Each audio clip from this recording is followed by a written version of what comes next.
Bugünkü konumuz niçin GoPro'ya ihtiyaç duydum ve GoPro 10 neden aldım? Şimdi GoPro'muz geldi. Kutuyu henüz açmadım. Ambalajlama gayet iyi yapılmış. İçeriğinde neler vardır? Ve ondan sonra az önce de söylediğim gibi asıl konu neden GoPro'ya ihtiyaç duydum? Şimdi kutuyu bir açalım bakalım içinde neler var.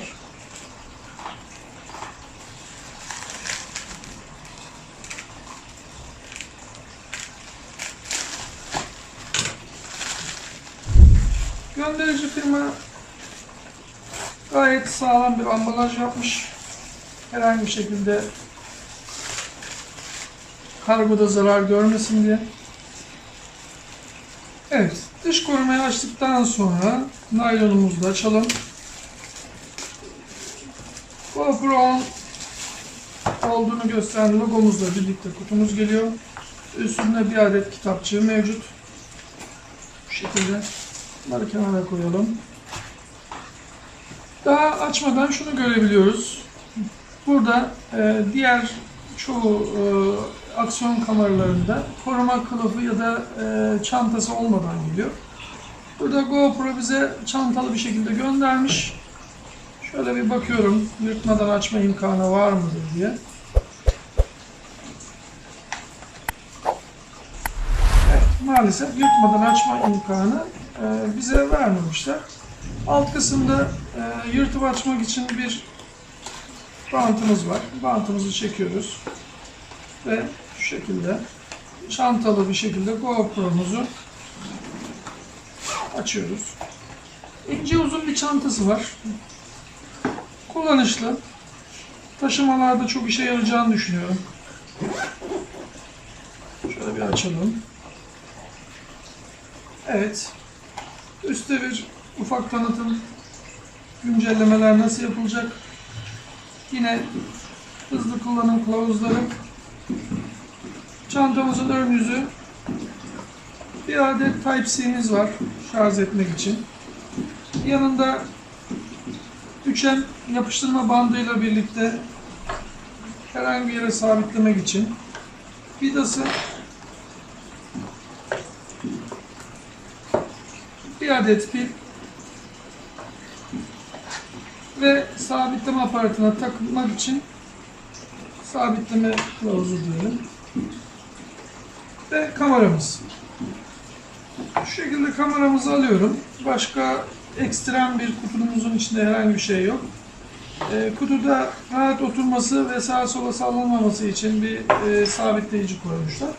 Kutumuzun içeriği de şu şekilde çantamız. Toplam gelen parça dedi. Tamamını sayarsak 6 parçadan oluşuyor.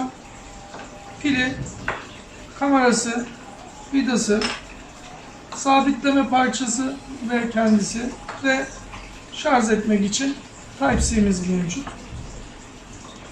Kameralarımızı aldığımızda zaten bir dış koruması var. Yine bunu çıkaralım şöyle. Evet. Arkada bir adet çizilmelere karşı kargoda bantlarımız mevcut. Bunları söküyoruz. Ön taraftaki LCD ekranımızı söküyoruz. Ve arka ekranımız da var. Onun diğerleri gibi kırmızı bir bantı yok sökmek için. Sanırım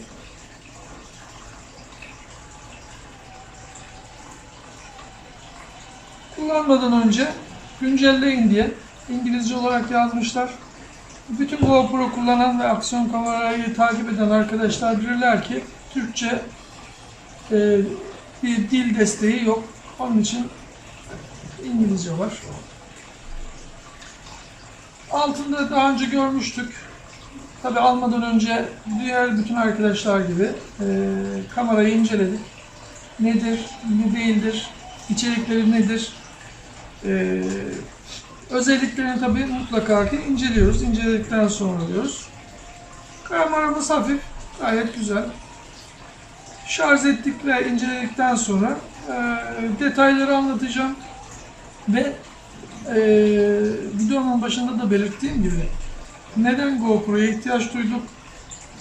Daha önce neyle çekim yapıyorduk?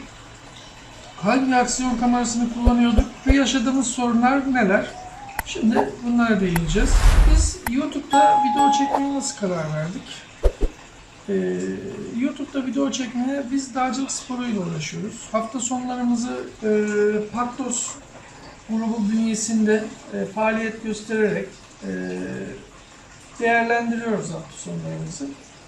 Ve bu hafta sonlarını değerlendirirken de niçin diğer insanlar bizim bu gördüklerimizden, yaşadıklarımızdan faydalanmasınlar? Böyle bir amaçla biz ilk videomuzu çekmeye karar verdik. Ve daha sonra da tabii ki bu işi yapabilir miyiz, yapamaz mıyız diyerek ekonomik nedenleri de düşünerek birazcık da araştırdım. Araştırmalarım sonucu DJI Osmo kamerada karar kıldım. Hem fiyat yönünden uygundu. Tabii benim aldığım sıralarda GoPro'nun fiyatıyla ikisi arasında çok fazla bir fark yoktu aslında. Yani şöyle söyleyeyim. Bir tanesi 3 lirayken diğeri yaklaşık olarak 5 küsür lira civarındaydı. 5 küsür lira. Yani 2000 lira gibi bir oynama vardı. Tabii ekonomik şartlarda doların yükselmesiyle birlikte sizin de bildiğiniz gibi bir anda fiyatlar tırmandı. Şu anda 2,5 katı biraz geçkin bir fiyata. İkisi arasında bir fiyat farkı. Osmo Action'a karar verdikten sonra Osmo Action'ı aldım. İlk günlerde çok memnundum. Çünkü yaz aylarında ve güneşin bol olduğu zamanda almıştım kamerayı. Ve kamerayla yaklaşık 17 video çektim arkadaşlar. Bu 17 videonun 10 tanesi gün ışığında çekilmiş videolar. 7 tanesi ise havanın bulutlu olduğu, işte dere yataklarında güneşin görmediği alanlarda çekildi. Ve biz bu çekimleri yaparken o zamanlar Osmo Action'dan memnunduk. Çünkü karanlık ortamda Osmo Action'ın ışık sorunu olduğunu bilmiyorduk. Yani biz tabii yorumlarda arkadaşlar çok fazla belirtilmemiş bu. Yani arkadaşlar diyor ki her aksiyon kamerasında bu olabilir. Ama ben size şöyle bir örnek vermek istiyorum. Ben Osmo Action'da çekim yaparken ve karda çekim yapıyorum. Karda çekim yaparken bakın her taraf bembeyaz. Yani aşırı derecede bir ışık var. Ve GoPro 2 kullanan, 3 kullanan arkadaşların yapmış olduğu çekimlerle benim yapmış olduğum çekimleri karşılaştırdığımda benim çekimlerim hani nasıl derler böyle kül rengi çekimler. Yani ışık parlaklığı yok. Tabii ISO değeri 3200. Şimdi onu da söylemek istiyorum. GoPro'ların 2, 3. versiyonlarında, 4. versiyonlarında bunlarda da büyük ihtimalle ISO değerleri 3200'dür. Son çıkanlarda çünkü 6400 ya da 6200 oldu ISO değerleri. Otomatik ayarlıyoruz. Şimdi otomatik ayarlamazsanız dağda gezerken ışık ortamları çok hızlı değişiyor. Yani bir anda buluta girebiliyorsunuz. Bir anda ışık bulutlarının arkasından güneş doğabiliyor. Ağaç gölgesi olabiliyor. Ya da bir ağaç gölgesinde bir şeyi çekmeniz gerekiyor. Genelde şimdi bizim gezme ortamlarımız hem açık alan hem orman için. Yani böyle olunca çok hızlı bir şekilde aksiyon alırken hem ışığın olduğu hem ışığın olmadığı ortamlarda çekim yapıyoruz. En büyük sorunlardan bir tanesi buydu. Ama beni en çok üzen Osmo Action'dan yine memnundum. Ki şöyle, Osmo Action'ı yazın kullanabilirim, su altında kullanabilirim ve bununla daha etkin başka videolar çekebilirim gibi bir düşüncem vardı.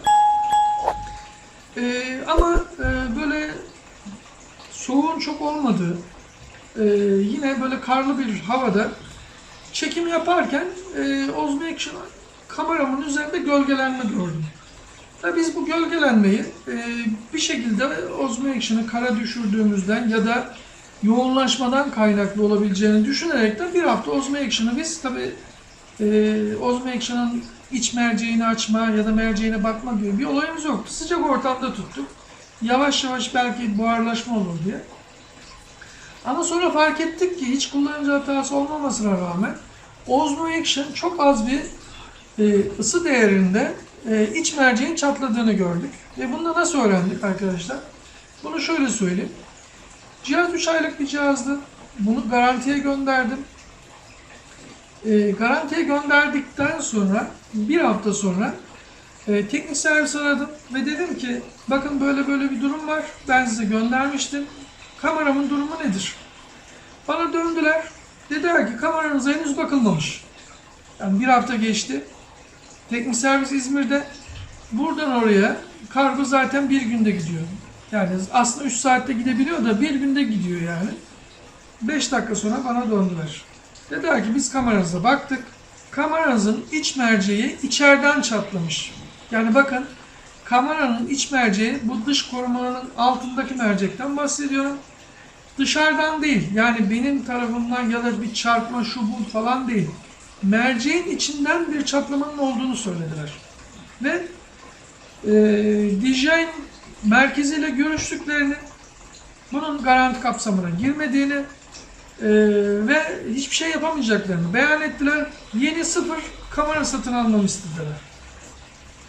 Ve %25 iskonto yapacaklarını söylediler. Arkadaşlar bunlar telefonda görüşülen şeyler. Bir de teknik servisin bana yazmış olduğu rapor var. Rapor nedir? Biz garanti değişimini ilgili müşteriye önerdik. Müşteri garanti değişimini para karşılığı önerdik. Müşteri garanti değişimini kabul etmedi. Şöyle bir durum var. Kamera geldikten sonra inceledim. Kamera hiçbir şekilde açılmamış, bakılmamış. Sadece dış mercek koruması açılıp burada bir hata var. Mercekle bakmışlar. Çünkü geldikten sonra ben de telefonumda zoom yaparak kameranın çekimini yaptım. Yani bu mercek dışarıda hiçbir çatlak göremezsiniz. Aynı şekilde içeriden bir çatlak var. Ve başka bir teknik servisle ben Türkiye'de bakıyorum, baktım. Sonra Çin'e Osmo Action'ın merkezine yazdım arkadaşlar. Onlar merkezle görüştüm. Bir haftalık bir yazışmadan sonra merkez şu cevabı döndü bana. Kameranızı Çin'e gönderin. Tüm kargo gümrük masrafları size aittir. Biz kameranızı inceleyelim. Eğer sorun bizden kaynaklanıyorsa kamerayı değiştirelim.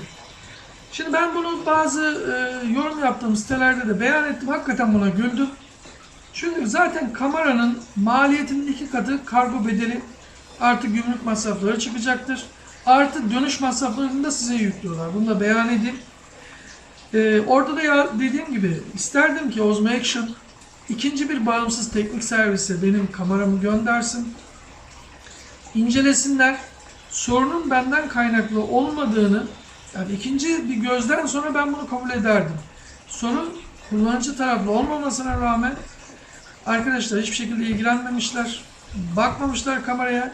Çünkü 5 dakika sonra benimle görüşüp cihazı bana tekrar geri gönderdiler.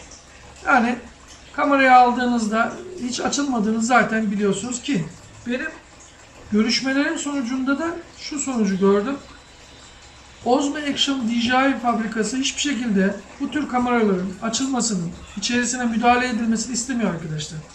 Bunun için Türkiye'de Osmo Action'da yedek parça sorunu var. Osmo Action alacak tüm arkadaşlara teknik servisin nasıl olduğunu, nasıl bir işlemden geçtiğini ben burada anlatıyorum. Kendi deneyimimi anlatıyorum. Ve birkaç sitede de buna benzer, hatta kendi kamerasını gönderip başka kamera alan arkadaşlar var. Pili değişen arkadaşlar var. Yani siz orijinal pil gönderiyorsunuz, size gönderdikleri pil kullanılmış mı, sıfır mı bilmiyorsunuz. Bu şekilde sorun yaşayanlar var. Teknik servis çok kötü. Fabrika ilgilendi ama onlar da zor yolu tercih ettiler arkadaşlar. Yani çünkü bunu garantiden değiştirip kamerayı isteyebilirlerdi distribütörden. Ama bunu yapmak istemediler açıkçası. Çünkü şimdi bu kameranın ikinci versiyonu çıkmış. İkinci versiyonlu ya da pocketlar çıkmış, elde tutulanlar. Bunları satmak istiyorlar. Şimdi Osmo Action kameralar gündemde, orta seviye için mükemmel, başlangıçlar için mükemmel, fiyat performans yönünden diyorum. Ama gel gelelim kameraya en ufak bir şey olduğunda maalesef ilgilenmiyorlar. Yani ben kendi yaşadığım sorunu söylüyorum. Kendi yaşadığım sorunu anlatıyorum. Bunun için Osmo Action alacak arkadaşlara bu konuda çok detaylı incelemelerini ve bakmalarını istiyorum. Ben bir kullanıcı olarak Osmo Action'dan yani böyle bir sorun yaşadığımı size anlatıyorum. Yani alacak arkadaşların Osmo Action'ın düşük ışıkta çok kötü çekim yaptığını, fiyat olarak çok uygun gözüktüğünü ama teknik servis olarak çok kötü olduğunu size anlatayım. Buna göre Osmo Action alacak arkadaşlar karar versinler. Seçiminizde inşallah bu video yardımcı olur. Şimdiden görüşmek üzere.